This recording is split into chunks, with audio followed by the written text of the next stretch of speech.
बिस्मिल्लाहिर्रहमानिर्रहीम, अस्सलाम वालेकुम। मैं शाहिद सकलैन हूँ। आप मुझे मेरे यूट्यूब चैनल फेसबुक पेज पे देख रहे हैं। आज 23 अगस्त है, इतवार का दिन है और बात करेंगे मीर रज़ा कराची कत्ल केस के हवाले से। इसमें डेवलपमेंट्स हैं 2-3, वो मैंने आपके साथ शेयर करनी है। एक तो जो पुलिस इन्वेस्टिगेशन टीम है वो अपने काम पे लगी हुई है, और जो लेटेस्ट डेवलपमेंट है वो ज़ाहिरी बात है ये है कि जो डॉक्टर उसामा जिसने ये पहला मेडिकल किया था या पहला जिसने पोस्टमार्टम रिपोर्ट बनाई थी, एक तो उसका जो फ़ोन है उसको फोरेंसिक के लिए जो नई इन्वेस्टिगेशन टीम है उसने भिजवा दिया, उससे फ़ोन ले लिया गया। ये बहुत अहम डेवलपमेंट है। ज़ाहिरी बात है उसके फ़ोन से अगर उसने किसी से रब्ता किया है, अगर उसने किसी के कहने पे ये मैंने वो उसको चेंज किया है पोस्टमार्टम रिपोर्ट को, तो यकीनी तौर पे जब फोरेंसिक होता है तो चीज़ें सामने आ जाती हैं। एक बड़ी डेवलपमेंट इस केस में ये थी, वो मैंने आपके साथ अपनी पिछली वीडियोज़ में शेयर नहीं की थी, ये आपके साथ शेयर करनी थी। इसी जो पिछली वीडियो थी उसके बाद एक और डेवलपमेंट हुई, और वो ये थी कि जो डॉक्टर सुमैया हैं जिन्होंने जो सेकेंड एटॉप्स ये जो दूसरा वाला पोस्टमार्टम किया है और जिन्होंने फोरेंसिक के नमूने लिए थे और उन्होंने एक रिपोर्ट बनाई है जिसमें उन्होंने बताया कि ये मामलात हैं, तो उन पे जो डॉक्टर सुमैया हैं उनको जो है वो इन्वेस्टिगेशन टीम ने उनसे मुलाकात की है। और मुलाकात के कुछ ऐसी चीज़ें हैं जो मेडिकल टर्म्स हैं, कुछ ऐसी चीज़ें थी जो क्योंकि तफ्तीशी टीम कोई मेडिकल स्पेशलिस्ट तो है नहीं ना, वो तो और तरह के लोग हैं, तो उन्होंने उनसे मिलके कुछ ऐसी चीज़ें पूछी हैं और उनसे कुछ सवालात किए हैं।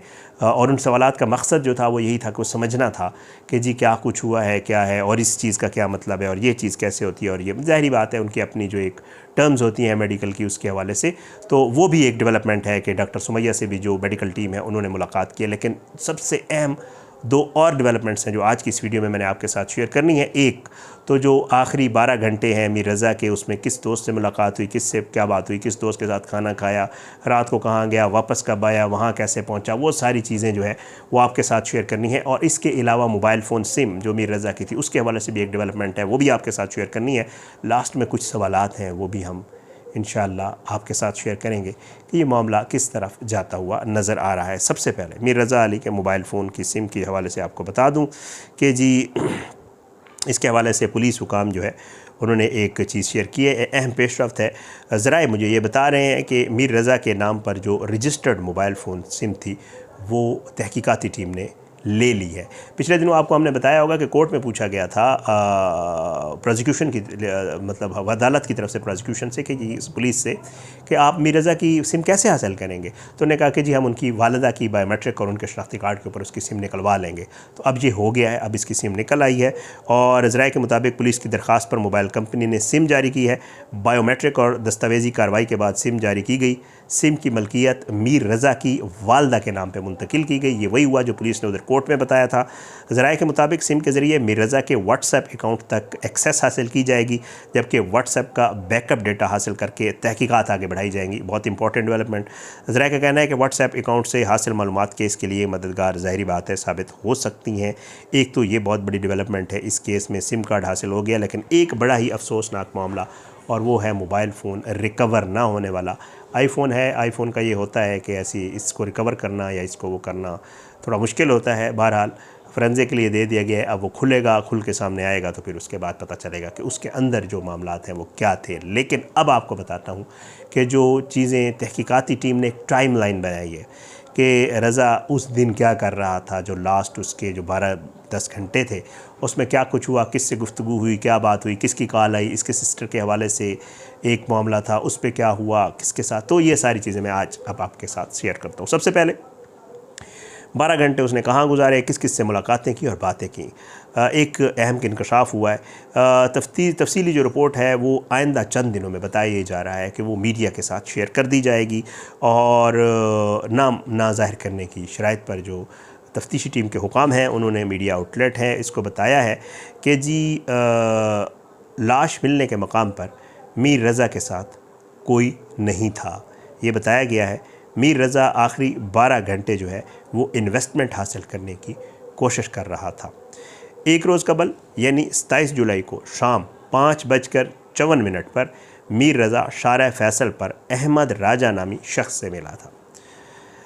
अहमद राजा मीर रज़ा के दरमियान 70 से 80 लाख की इन्वेस्टमेंट की बात हुई थी। एक तफ्तीशी ज़राए के मुताबिक बैंक मीर रज़ा के कर्ज़ की एक दरख्वास्त को मुस्तरद कर चुका था, जिस पर मीर रज़ा ने अपनी बहन के नाम पर कर्ज़ की दरख्वास्त दिलवाई, सिस्टर के नाम पर। ये सिस्टर ही इसको क्लियर कर सकती है कि इसमें क्या हकीकत है। मीर रज़ा को शाम 7:05 पर बैंक से कॉल मौसूल हुई जिसमें उनकी बहन के नाम पर 1 करोड़ रुपए कर्ज मंजूर कर लिया गया और इनको बता दिया गया मीर रज़ा को कि आपकी बहन के नाम पर 1 करोड़ कर्ज जो आपने अप्लाई करवाया था वो ओके है, हो गया है। तो मेरे ख्याल से जो पुलिस कह रही है कि जी उसको परेशानी थी ज़हनी, तो 1 करोड़ रुपये तो ये भी आ गए थे। अच्छा, बैंक से कॉल आ गई, मंजूर हो गया। मीर रज़ा इन्वेस्टमेंट के लिए फ़ारूक महमूद नामी शख्स को भी मुतअद्दिद बार कह चुका था। रात 8:23 पर फ़ारूक महमूद ने कॉल करके मीर रज़ा से इन्वेस्टमेंट से माजरत कर ली। उसने कहा भाई मैं आपके साथ इन्वेस्टमेंट नहीं कर सकता। एक ये मामला। मौत से महज 4 घंटे कबल मीर रज़ा ने रात 11:50 पर दोस्त एक इसका है, उसका नाम है अब्दुल रज़ाक, उसके साथ गफ़ार कबाब हाउस पर खाना खाया। गफ़ार कबाब हाउस, वहाँ पे कबाब हाउस है कोई वहाँ पे। मीर रज़ा ने ये 11:50 से 12 बजे वहीं पे बैठे हुए, यकीनी तौर पे 11:50 पे अगर खाना खा रहा है तो शायद वहीं पे ही होगा ये, सारिम सैयद से हंगामी बुनियादों पर 3 करोड़ रुपए कर्ज़ देने का कहा और उसे मैसेज किया कि अगर उसे कर्ज़ ना मिला तो कल की सुबह उसके लिए बड़ी मुश्किल हो जाएगी। जिसके बाद मीर रज़ा ने, अब ये 12 बजे ये इसको मैसेज कर रहा है और 2:23 पर घर आकर सबसे पहले बताया ये गया है तहकीकाती टीम की तरफ से कि अपना इंस्टाग्राम अकाउंट जो है वो बंद कर दिया। मीर रज़ा ने 2:42 पर 2:23 पे इंस्टा फारिग किया, 2:42 पे यानी 20 मिनट बाद तकरीबन फेसबुक, लिंक्डइन, स्नैपचैट अकाउंट्स वो भी बंद कर दिए। अब जब ये हुआ, ज़ाहिर बात है आपके साथ कुछ लोग इन ऐप्स के ज़रिए राब्ते में होते हैं। जो इनकी फ़ियांसे हैं, अकॉर्डिंग टू ये तफ्तीशी टीम और अकॉर्डिंग टू ये टीवी चैनल आज टीवी, ये कहते हैं कि 3:10 पर जब ये अकाउंट्स 2:42 पे ऑफ हुए, सब कुछ बंद हुआ, तो मंगेतर ने बेचैनी की हालत में मीर रज़ा को कई कॉल्स और मैसेजेस किए, लेकिन मीर रज़ा ने मंगेतर की किसी कॉल या मैसेज का कोई जवाब नहीं दिया।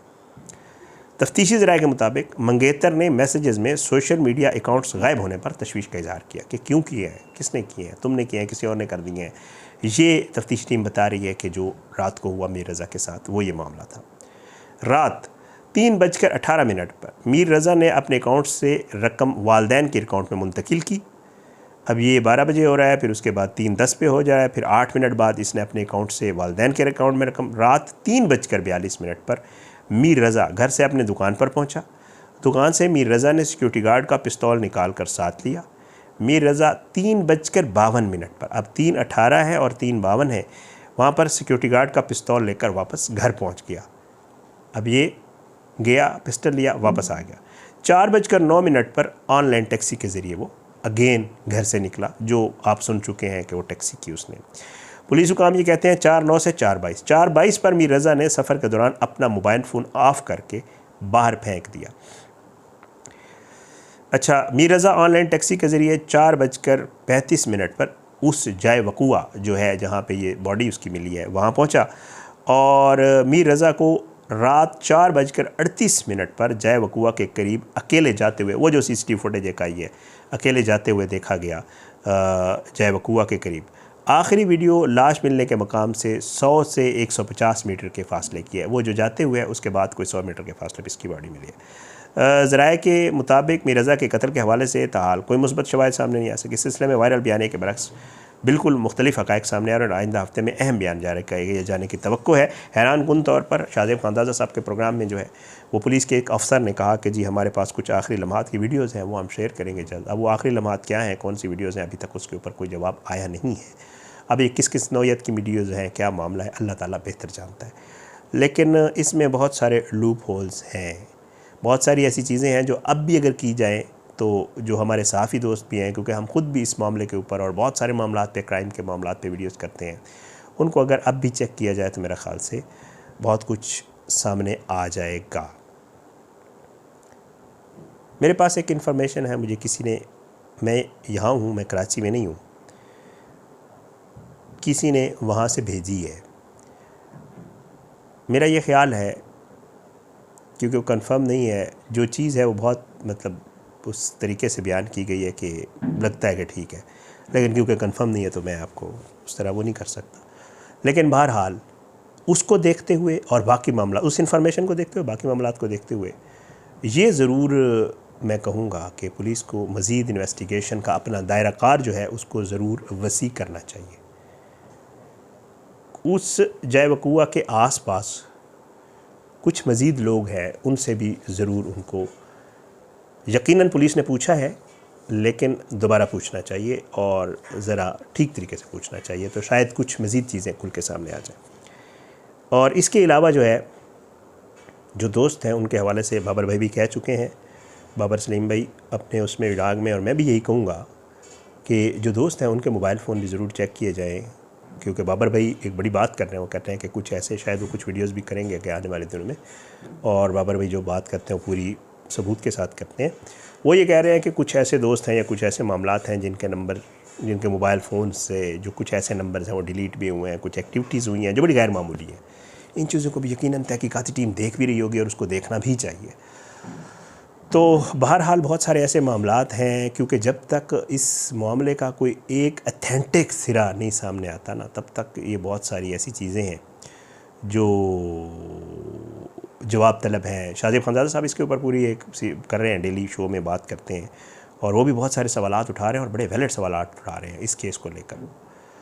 तो बहरहाल मीडिया है, सोशल मीडिया है, लोग इसके ऊपर बात कर रहे हैं, सवालात भी उठा रहे हैं, इन्वेस्टिगेशन टीम अपना काम कर रही है। मैंने आपको एक वीडियो में बताया था कि यहाँ इस्लामाबाद में भी 1-2 इदारों को लगा दिया गया है कि वो भी इसके ऊपर काम करें ताकि इस केस का कोई हल निकले, और जो लोगों में बेचैनी पाई जाती है, जो कराची के नौजवानों में बेचैनी पाई जाती है, उस बेचैनी का भी कोई जवाब मिल जाए कि आखिर ये मामला था क्या। क्योंकि ये इतना सादा लग नहीं रहा जिस तरह पुलिस ने इसको पोर्ट्रे किया था, क्योंकि जो पोस्टमार्टम रिपोर्ट आई, जो बाकी किस बात में शवाहिद आए, जो चीज़ें आई सामने, वो नहीं लग रहा कि इतना आसानी से ये मामला इसी तरह है जैसे पुलिस कह रही है कि जी एक बंदा है और आया है और परेशानी में था और उसके बाद पैसे नहीं थे और उसने अपनी जान ले ली। नो, इसमें बहुत सारी चीज़ें हैं। क्या है अल्लाह ताला बेहतर जानता है, और आगे आने वाले दिनों में जो तहकीकात हैं वो मज़ीद ऐसी चीज़ों को खोलेंगी। बहरहाल क्योंकि बहुत सारी चीज़ें चल रही हैं, क्योंकि हम इसके ऊपर वीडियोस कर रहे हैं, हमें लोग रब्ता करते हैं, हमें बहुत सारी बातें बताते हैं, कहते हैं हम बाकी लोगों को नहीं बता सकते, आपको बता रहे हैं, आप इस तरह बयान कर दें। लेकिन क्योंकि वो ज़ाहिर है चीज़ों को, बहुत सारी चीज़ों को देख के चलना होता है, इसलिए जो है वो उस तरह हम खुल के आपको नहीं बता सकते।